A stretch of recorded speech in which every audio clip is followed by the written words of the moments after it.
자, 오늘 사경회 첫 시간입니다. 우리 3일간 우리가 은혜로운 예배를 드리기로 했는데 이 시간 그 3일간을 잘 완수할 수 있도록 옆에 있는 지체들을 좀 격려하는 시간을 가졌으면 좋겠습니다.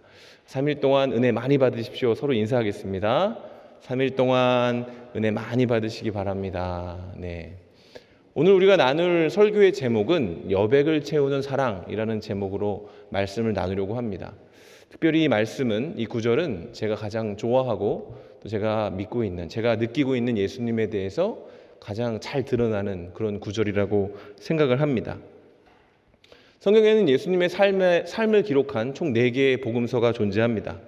그리고 요한 또한 자기가 경험했던 예수님에 대해서 기록을 했는데, 이 사도 요한이라는 사람은 사도들 중에서 가장 오랫동안 세상에 머물렀던 사람이에요.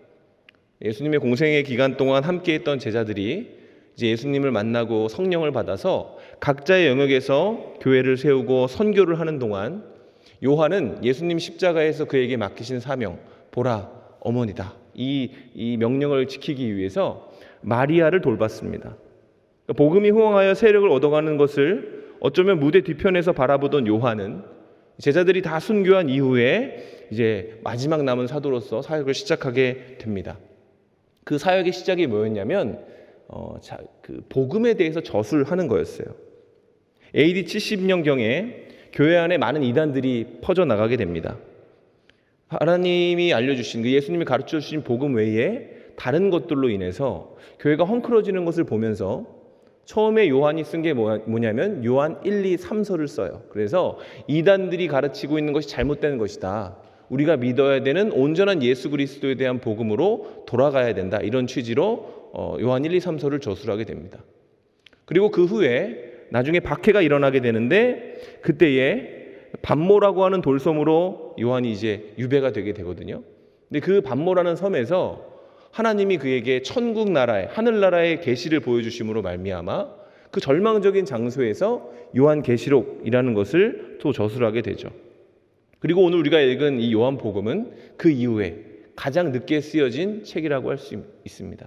또 특히 21장은 성경을 통틀어서 가장 늦게 기록된 책이라고 볼 수가 있어요. 그러니까 우리가 보기에는 가장 최근에 쓰여진 거죠. 한 2000년 전에 쓰여졌습니다. 그러니까 이 요한복음이 가지고 있는 특징은 뭐냐면 마지막 남은 사도가 복음의 핵심에 대해서 가장 현실적으로 적어냈다라는 겁니다. 요한이 말씀을 적어내려가던 시기에 교회의 상황은 매우 어려웠습니다. 예수님이 승천하신 이후 수십 년이 지나는 동안 기독교는 보다 정교해졌습니다. 많은 철학들과 전통들이 생겨나고 사상체계가 발전하게 되면서 교회를 향한 세상의 위협은 단순한 물리적 공격이나 종교적 박해 형태뿐 아니라 철학적인 타협이나 신학적 변질이 그 이후에 더해지게 됩니다. 그러니까 교회 안에 예수님을 직접 경험했던 사람들의 숫자가 점점 더 적어지기 시작하면서 예수님에 대한 기억이 흐릿해지기 시작한 거죠. 자연스럽게 성도들의 관심은 본래 그 예수님, 그분이 누구신가, 그분 예수님이 과연 어떤 분이신가라는 그 예수를 향한 그 관심 그 자체에서 그분을 설명하는 철학과 많은 신학적 이론들, 그리고 신앙을 통해 이뤄낼 수 있는 삶의 부수적인 것들로 옮겨지기 시작하게 됩니다. 그리고 이런 틈을 타서 교회 안에 예수보다 더 중요한 것들이 조금씩 생겨나기 시작하죠. 이런 상황에서 요한이 다시 붓을 들어서 자기가 만난 예수님에 대해서 기록한 것은 분명한 목적을 가진다라고 볼 수가 있는 것이죠. 그 목적이 요한복음 20장 31절에 분명하게 적혀져 있습니다.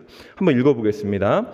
자, 시작. 오직 이것을 기록함은 너희로 예수께서 하나님의 아들 그리스도이심을 믿게 하려 함이요 또 너희로 믿고 그 이름을 힘입어 생명을 얻게 하려 함이니라. 자, 방금 읽은 구절에서 믿게 하려 함이다라는 구절이 등장을 하는데 요한복음의 핵심이라고 볼 수 있습니다. 이 동일한 구절이 요한복음에만 무려 7번 반복해서 등장을 해요. 요한은 오랜 세월이 흐르면서 자기도 모르는 사이에 예수님 외에 다른 것으로 관심이 기울어진 교회를 향해서 다시 한번 본질로 돌아가라라고 얘기하고 있는 겁니다. 다시 한번 예수께 돌아가라. 우리가 사랑해야 마땅하고 우리가 예배하기에 합당한 그 예수님께로 돌아가기를 촉구하고 있는 것이죠. 그리스도의 몸된 교회가 다시 한번 새로워져서 믿음의 주요 온전케 하시는 주님께 집중하기를 이 노 사도가 사모했다라는 겁니다. 요한복음서는 다른 복음서와 매우 큰 차이점을 가지고 있습니다. 이런 맥락에서. 사실 당시 교회에는 예수님에 대해 기록하고 있는 다른 복음서가 이미 존재하고 있었어요. 마태, 마가, 누가복음이 바로 그것이죠. 그리고 이 세 개의 복음서는 사실 각자의 시선으로 다양한 관점을 가지고 쓰여졌기 때문에 사실 예수님에 대해서 더할 이야기가 있나? 이렇게 반문했던 사람들도 있었을 겁니다. 하나씩 한번 간단하게 살펴보면 예수님의 12제자 중 한 명이었던 마태는 정통 유대인으로서 유대인적 시각을 가지고 메시아가 이 땅에 오신, 메시아로 오신 예수님이 이 땅의 왕이시라는 것을 강조하면서 복음서를 작성하게 되었습니다. 그 특징이 뭐냐면 족보가 굉장히 강조된다는 거죠. 주님의 정통성, 이것에 대해서 매우 강조를 했습니다. 그런가 하면 마가는 바울과 함께 선교를 했던 선교사잖아요. 그래서 마가의 관점은 뭐냐면 굉장히 행동주의적 관점으로 복음서를 저술해요. 그래서 마가에서 드러나는 예수님의 모습은 섬기시는 종의 모습을 가지고 있습니다. 실제로 마가복음에 많이 등장하는 게 곧 즉시라는 시제인데 이것은 당시 그 세상을 지배하고 있던 로마가 가지고 있던 행동주의적 양식과 매우 비슷하다라고 볼 수가 있죠. 끝으로 의사면서 헬라인이었던 누가는 예수님의 인성을 굉장히 강조합니다. 누가가 그려내는 예수님은 한마디로 말하면 완전한 인간이에요. 완전한 인간. 누가의 예수님은 너무나 매력적인 사람이고 유대인뿐 아니라 단순히 유대인뿐만 아니라 헬라인인 자기까지도 매료시킨 참 인간상의 모습을 그리고 있다라는 겁니다. 간단히 요약하면 제가 자막을 준비했는데 마태가 전한 예수님은 메시아이고 왕이십니다. 그러니까 목적은 그겁니다. 그분을 경배하라. 마가가 전한 예수님은 인류를 위해 일하시는 종이죠. 강조하는 것은 그분을 따르라라는 것입니다. 누가가 전한 예수님은 그는 참 인간의 본이시다. 그러므로 그를 본받아라. 이렇게 이야기를 하고 있는 겁니다. 자, 다시 요한복음으로 돌아와서요.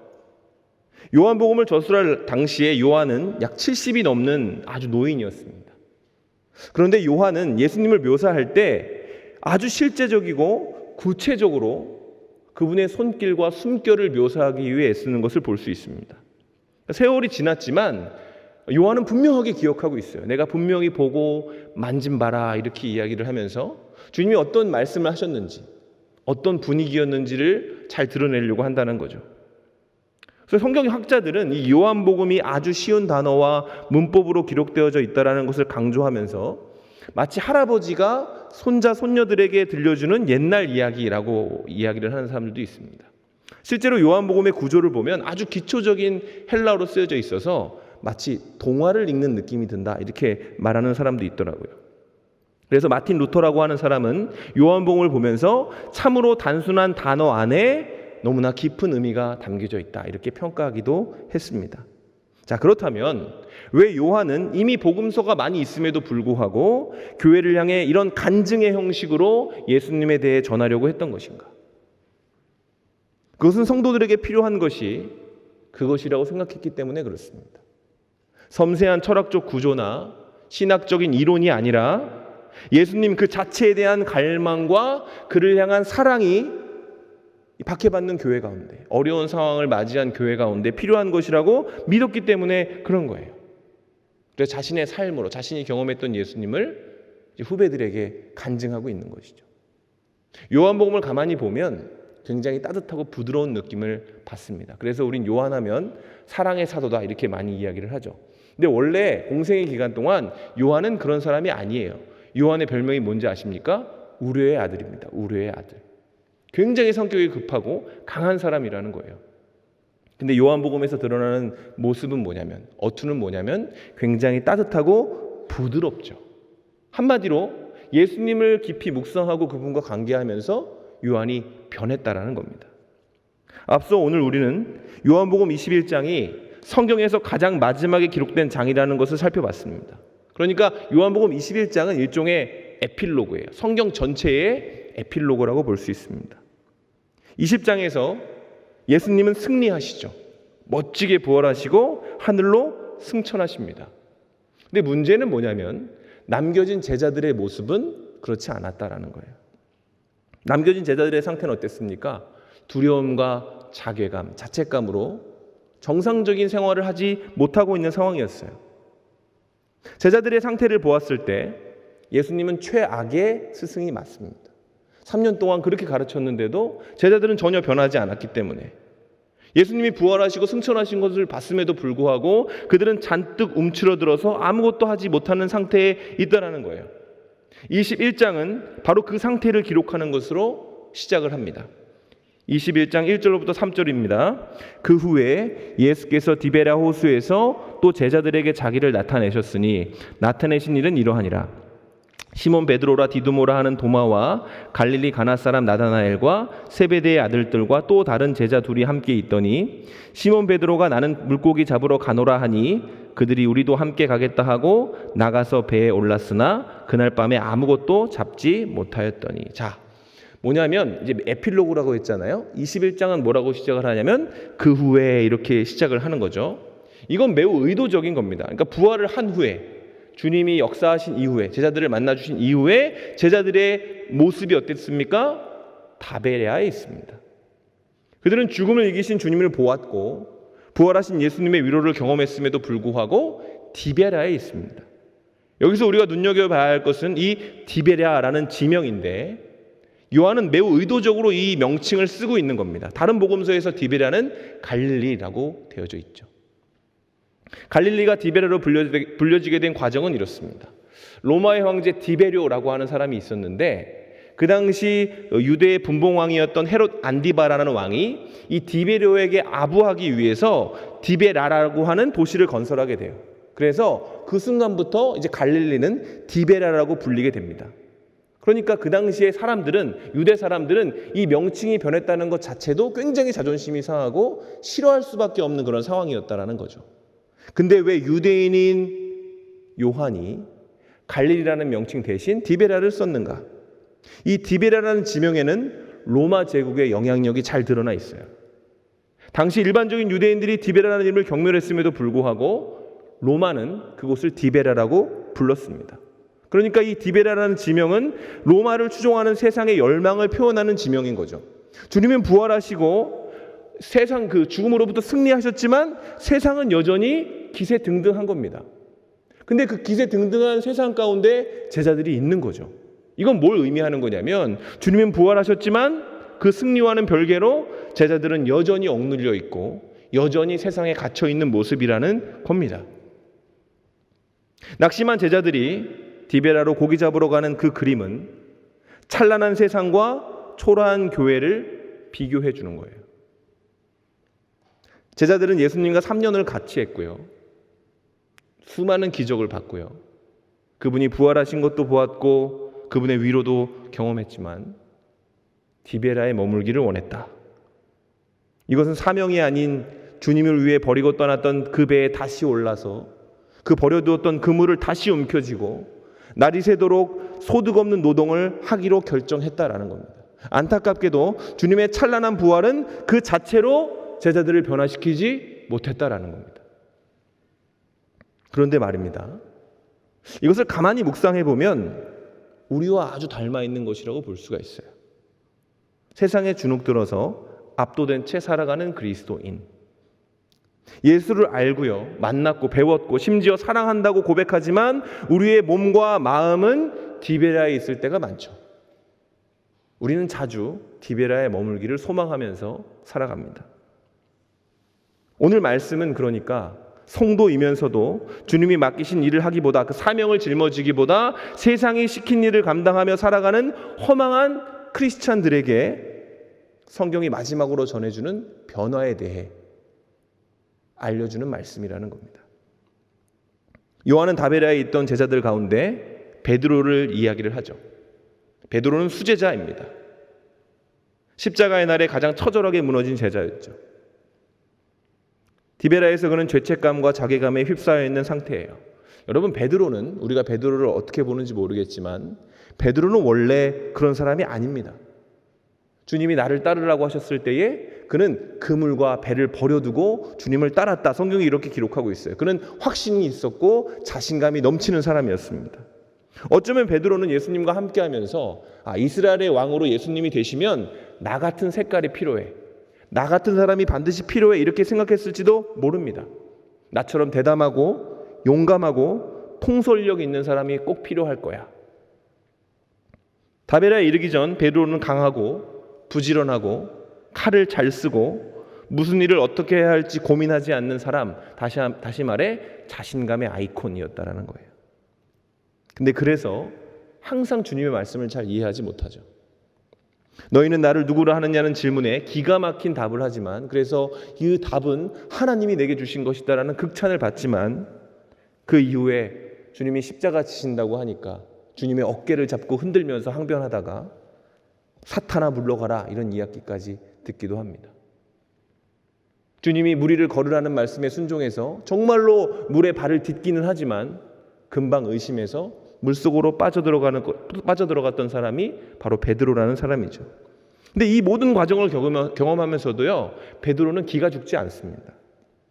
그런데 오늘 본문에서 베드로는 완전 낯선 모습이죠. 완전히 번아웃된 상황입니다. 너무나 위축되어 있고 너무나 소심한 모습이에요. 여러분, 처음에 사람들이 예수님을 잡으러 왔을 때 제자들은 도망쳤습니다.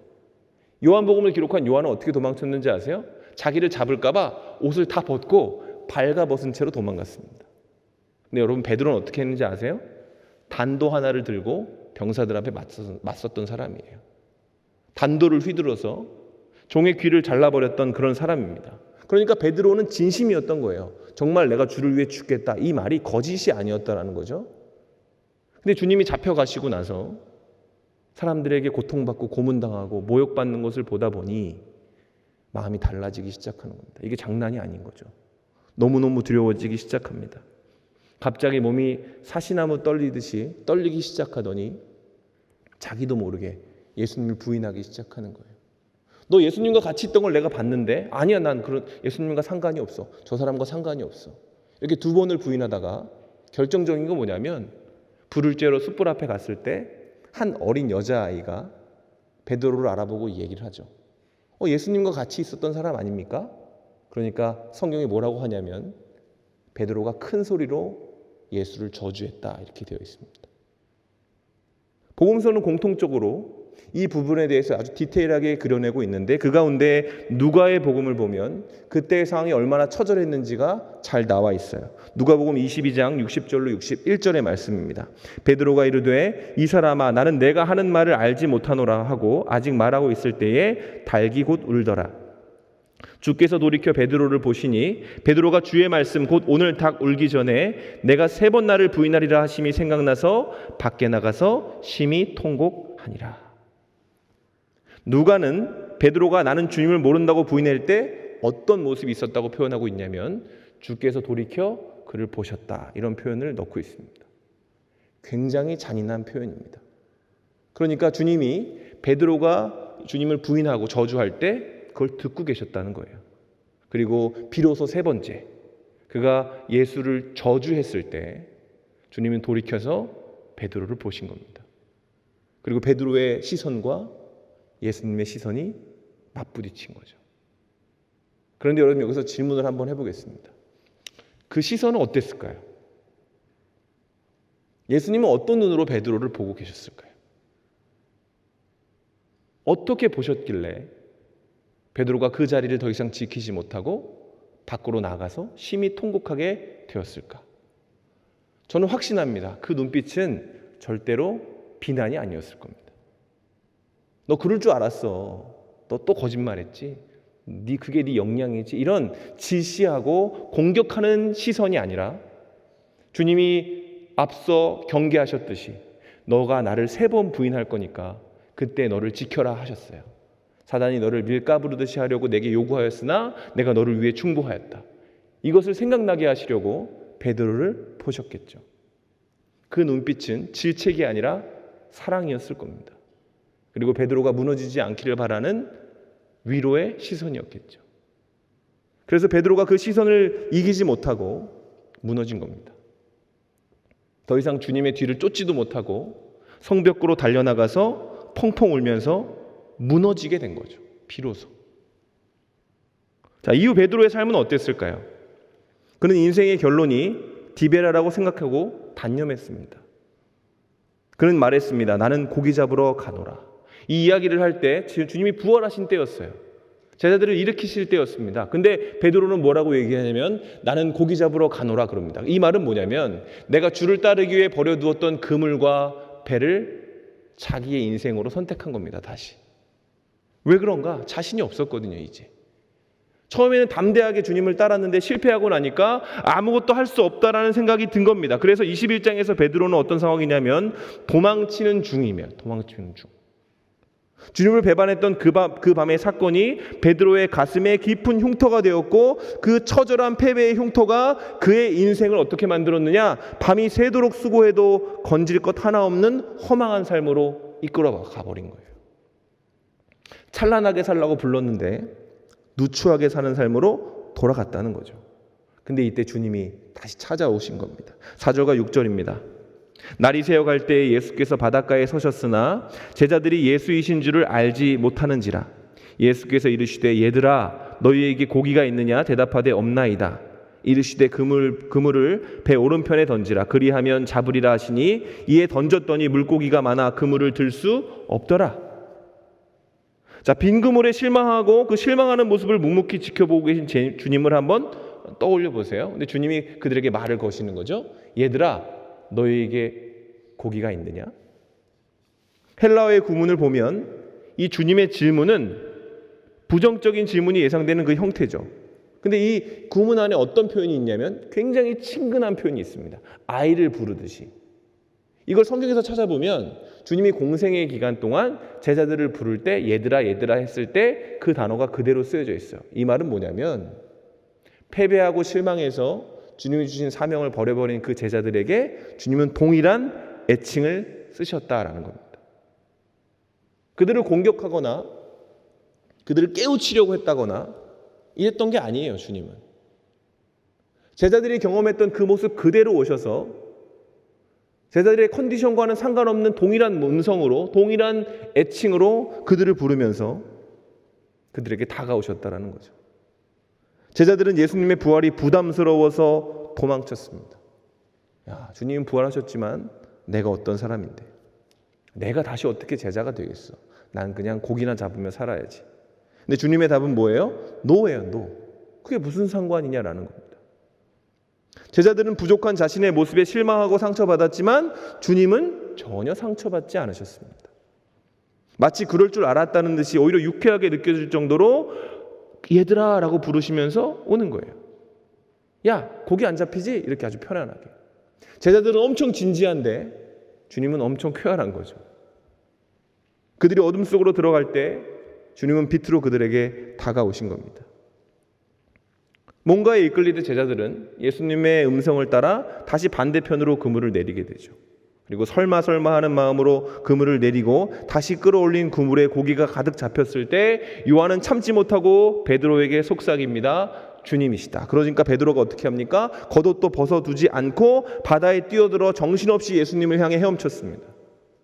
주님을 따르던 그때처럼 다시 배와 그물을 버려두고 주님께 헤엄쳤다. 이게 바로 사실 베드로가 진짜 하고 싶었던 일이었다는 거예요. 근데 자기는 그럴 만한 역량이 되지 않는다라고 생각했다라는 거죠. 그러나 다가왔음에도 불구하고 이후에 이어지는 말씀을 보면 베드로는 말이 없습니다. 아침을 주시니 아침을 먹고 불을 쬐자고 하시니 불을 쬐곤 있지만 베드로는 한마디도 입을 떼지 못해요. 왜 그랬을까? 거기까지인 거예요. 베드로가 열심히 해봐야 헤엄쳐서 다가오는 것 이상은 할 수 없는 겁니다. 주님께 더 이상 다가갈 수가 없는 거예요. 너무 창피하고 너무 민망하고 너무 죄송해서. 요한은 그날 아침에 있었던 이야기를 성경의 마지막으로 장식하죠. 우리가 오늘 읽었던 15장부터 17절이 바로 그 말씀입니다. 그들이 조반을 먹은 후에 예수께서 시몬 베드로에게 이르시되 요한의 아들 시몬아 내가 이 사람들보다 나를 더 사랑하느냐 하시니 이르시되 주님 그러하나이다. 내가 주님을 사랑하는 줄 주님께서 아시나이다. 이르시되 내 어린 양을 먹이라 하시고 또 두 번째 이르시되 요한의 아들 시몬아 내가 나를 사랑하느냐 하시니 이르시되 주님 그러하나이다. 내가 주님을 사랑하는 줄 주님께서 아시나이다. 이르시되 내 양을 치라 하시고 세 번째 이르시되 요한의 아들 시몬아 내가 나를 사랑하느냐 하시니 주께서 세 번째 내가 나를 사랑하느냐 하심으로 베드로가 근심하여 이르되 주님 모든 것을 아시오매 내가 주님을 사랑하는 줄을 주님께서 아시나이다. 예수께서 이르시되 내 양을 먹이라. 아무 말도 하지 못하고 있던 베드로를 그 정막을 주님이 깨십니다. 아주 엉뚱한 질문입니다. 요한의 아들 시몬아 내가 이 사람들보다 나를 더 사랑하느냐? 이 말씀을 들었을 때 베드로와 제자들은 어떤 상황을 떠올렸을 거냐면 그 십자가가 있었던 전날 밤에 베드로가 했던 말을 떠올렸을 겁니다. 그 말이 이거죠. 시몬 베드로가 이르되 내가 지금은 어찌하여 따라갈 수 없나이까? 내가 주를 위하여 목숨을 버리겠나이다. 만약에 이 말을 하신 분이 예수님이 아니라면 요한의 아들 시몬아 네가 나를 사랑하느냐 이 얘기가 예수님이 아니라면 이 말은 조롱처럼 들렸을 수도 있습니다. 왜? 베드로가 지금까지 한 게 있거든요. 베드로의 실패는 이미 많은 사람들이 알고 있었을 겁니다. 그러나 그곳에 있던 모두가 주님의 성품을 알고 있었기 때문에 그 말은 대화가 이어지게 되는 거죠. 요한의 아들 시몬아 내가 나를 사랑하느냐? 베드로가 답합니다. 주님을 사랑하는 줄을 주님께서 아시나이다. 예전에 베드로였다면 무슨 말을 그렇게 하십니까? 당연한 거 아닙니까? 나는 주님을 사랑해요. 난 목숨까지도 겁니다. 난 배와 그물을 버렸고 주를 위해 칼을 휘두를 수 있는 사람이고 난 주를 위해 죽을 수도 있습니다. 근데 지금 베드로는 그렇게 말하고 있지 못해요. 내가 주를 사랑하는 줄 주님께서 아십니다. 주님은 아시겠지만 내가 내세울 게 없네요. 근데 여러분 이 구문을 헬라어로 잘 보면 예수님이 요구하시는 사랑과 베드로가 전해드리는 사랑이 다르다는 걸 볼 수 있어요. 헬라에는 총 4개의 사랑이 존재합니다. 아가페, 에로스, 필리아, 스톨게. 아가페는 하나님의 사랑을 얘기하는 거예요. 에로스는 연인 간의 사랑, 스톨게는 부모와 자식 간의 사랑, 그리고 필리아는 우정입니다. 예수님이 요한의 아들 시몬아 네가 나를 사랑하느냐라고 말씀하셨을 때에 그 사랑은 아가페입니다. 요한의 아들 시몬아 네가 나를 아가페하느냐? 베드로가 답합니다. 내가 주를 사랑하는 줄 주님께서 아십니다. 여기서 사랑은 필리아입니다. 우정. 그러니까 무슨 말이냐면 이거예요. 주님은 하나님의 사랑으로 네가 나를 사랑하느냐고 물으셨는데 베드로는 하나님의 사랑에 비해 한없이 부족한 그 인간의 우정, 자기가 드릴 수 있는 최선이 정제하고 정제해봐야 우정 정도인 거예요. 그래서 뭐라고 얘기하냐면 내가 필리아 하는 줄을 주님께서 아십니다. 이렇게 얘기한 겁니다. 그러니까 차이가 어마어마하죠. 1과 99 그 이상입니다. 두 번째 물어보십니다. 요한의 아들 시몬아 네가 나를 사랑하느냐? 이때도 아가페예요. 베드로는 다시 필리아로 답합니다. 마지막에 놀라운 역사가 일어나는데 예수님이 어떻게 하신지 아세요? 요한의 아들 시몬아 네가 나를 사랑하느냐 하실 때 그 사랑을 바꿔주십니다. 네가 나를 필리아 하느냐? 베드로가 얘기하죠. 예, 저는 필리아 합니다. 이 말은 뭐냐면 예수님이 베드로의 수준으로 다시 내려오신 거예요. 주님이 원하시는 것은 아가페입니다. 받고 싶으신 것도 아가페고 이루시고자 하시는 것도 아가페입니다. 그러나 베드로가 그 아가페에 도달할 수 없다라는 것을 확인하신 이후에 주님이 하신 일은 뭐냐면 그를 떠나거나 그를 질책하거나 그를 가르치시거나 그에게 어떤 다른 것을 보여주시기 위해 애쓴 것이 아니라 본인이 내려가시는 것. 그리고 변하지 않는 것. 사명은 변하지 않습니다. 내 양을 먹이고 내 양을 치고 나를 따르라. 이 말은 무슨 말이냐면 주님은 베드로에게 아가페를 받으실 필요가 없으시다는 겁니다. 주님은 이렇게 말씀하시는 거예요. 네가 얼마 가지고 있냐? 주님, 저는 이거밖에 없습니다. 그거면 됐다. 나머지는 내가 채운다. 이것이 성경의 마지막 장에 있는 베드로와 예수님의 대화를 통해 우리가 발견할 수 있는 사실이고 주님이 당신의 성도들과 교회에게 원하시는 순종입니다. 주님이 원하시는 건 뭘까요? 때때로 우리는 너무나 높은 가치를 가지고 주님을 바라볼 때가 있죠. 실제로 주님은 굉장히 높은 곳에 계십니다. 우리가 드려야 되는 헌신과 우리가 드려야 되는 사랑은 아가페가 맞죠. 그러나 여러분, 우리가 아가페를 드릴 수 있습니까?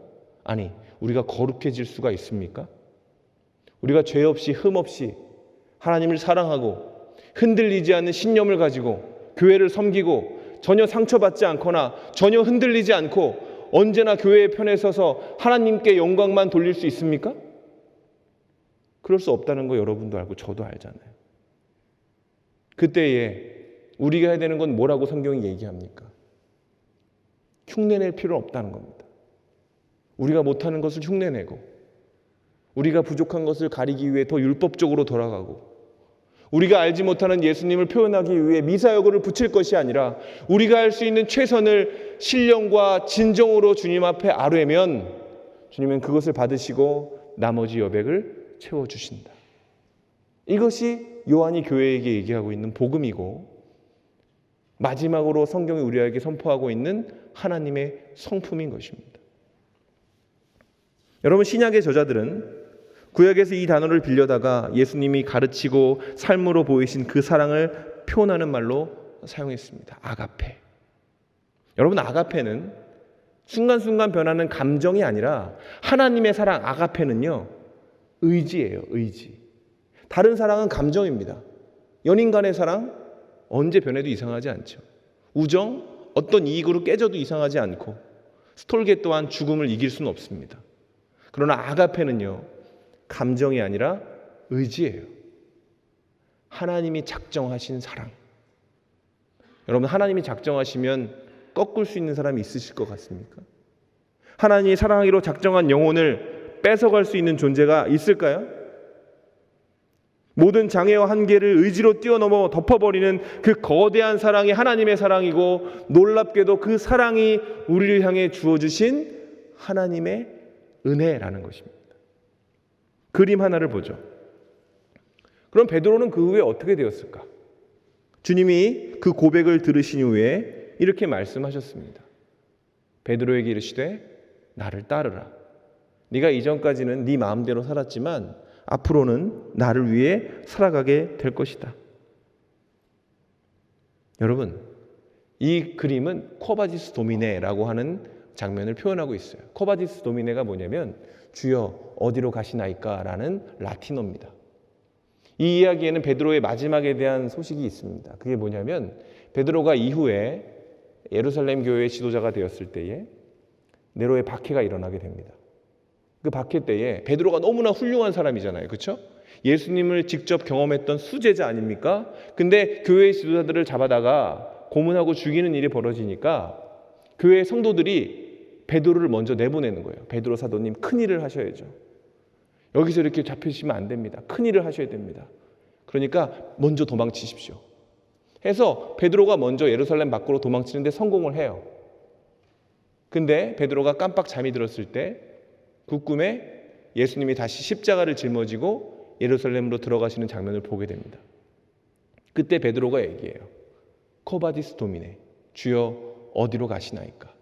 그러니까 예수님이 뭐라고 하셨냐면 나는 다시 예루살렘으로 간다. 거기에 성도가 있기 때문에 간다.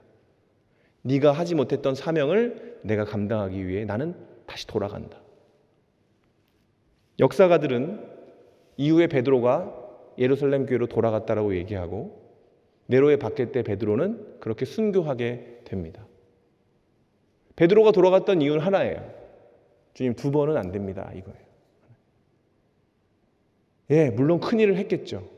거기서 살아서 도망쳤다면 더 많은 교회를 이뤘을지도 모릅니다. 더 많은 저수를 남겼을 수도 있죠. 그러나 주님이 원하신 것이 박해받는 성도가 있는 것이라는 것을 이해한 베드로는 도망치는 것을 선택하는 대신 돌아가는 것을 선택했습니다. 여러분, 하나님의 사랑이 사람을 어떻게 변화시키는지 아십니까? 하나님의 사랑은 우리가 예전의 모습으로 살지 못하게 합니다. 주님의 사랑을 경험하면 엉뚱한 짓을 하게 돼 있습니다. 예수님을 제대로 만나면 손해보고요, 가끔 고민하고요, 고생하게 될지도 모릅니다. 그럼에도 불구하고 수많은 신앙의 선배들, 그리고 저 또한 여러분에게 예수 잘 믿으라고 얘기하는 이유는 뭔지 아십니까? 예수님 믿으면 아가페의 사랑을 경험하게 될 것이기 때문에 그렇습니다. 우리는 매번 우리의 역량에 대해 묵상하지 않습니까? 우리가 어느 정도의 실력을 가지고 있고 어느 정도의 능력을 가지고 있는가. 그리고 항상 고민하잖아요. 한계, 부족하고 항상 빈곤투성이고. 물론 아니라고 생각하는 사람도 있을 수 있지만 아마 정직하게 보면 다들 그럴 겁니다. 근데 여러분, 신앙 안에서 여백은 죄가 아닙니다. 신앙 안에서 부족한 것은 잘못이 아니에요. 왜 그렇습니까? 주님의 사랑이 그 빈 공간을 채워주실 것을 믿기 때문에 그렇습니다. 그래서 참된 신자는 회개하는 것이 두렵지 않습니다. 내가 부족하다라는 것을 고민하는 것도, 고백하는 것도 두렵지 않습니다. 교회 공동체 가운데, 사람들 가운데 연약하고 부족한 모습이 보여도 그것을 신란하거나 실망하기보다 그 여백을 채우실 주님을 기대하며 신뢰할 수 있게 되는 것이 바로 아가페 사랑이 우리에게 주어질 때 일어나는 일이라는 겁니다. 말씀을 마치겠습니다. 여러분, 교회에서 뭘 해야 됩니까? 요즘에 교회가 해야 될 일들을 세상이 많이 이야기를 하잖아요. 착한 일도 해야 되고 본도 돼야 되고. 여러분, 그런 말에 속지 마십시오. 교회가 해야 되는 건 뭔지 아십니까? 하나님을 사랑해야 되는 겁니다. 하나님을 사랑하면 본도 되고 좋은 일도 하게 될 겁니다. 그러나 하나님을 사랑하는 대신 그 어떤 신학 이론을 배운다 할지라도, 그 어떤 선한 행위를 한다 할지라도 교회가 하나님을 사랑하는 것을 잃어버리고 예수 그리스도를 묵상하는 것을 상실하게 되면 그것은 어떤 일을 한다 할지라도, 그가 천사의 말을 한다 할지라도 소리나는 꽹과리에 지나지 않을 것이라는 것을 우리는 분명하게 알아야 됩니다. 교회가 해야 될 것, 성도가 해야 될 것은 무엇입니까? 하나님을 사랑하고 하나님의 사랑을 받은 것처럼 우리 이웃을 사랑하는 거죠. 사랑의 계명을 지키는 겁니다. 그러므로 우리 청년부에게 감히 제가 바라는 건 단 하나예요. 사랑하는 모습을 보이라는 겁니다. 위로는 하나님을 사랑하는 것. 방식이 뭡니까? 예배, 말씀, 기도. 옆으로는 성도를 사랑하는 것을 보여주는 거죠. 뭐죠? 교제, 섬김, 헌신. 다른 거 없습니다. 그렇게 서로 사랑하고 사랑하다 보면 우리가 비로소 빛과 소금이 되고 세상 가운데 예수 그리스도의 이름을 자랑하는 은혜의 공동체가 될 수 있다는 겁니다. 바라기는 여러분이, 또 저와 여러분이 함께하는 동안 이 사랑의 계명을 깊이 묵상하고 우리 삶의 여백을 채워주시는 주님의 은혜를 묵상함으로 말미암아 우리가 생각한 것 이상을 할 수 있고, 나아가 그 모든 것이 하나님의 은혜요 사랑 덕분이라 고백할 수 있는 참된 예배의 공동체가 되기를 주님의 이름으로 축원합니다.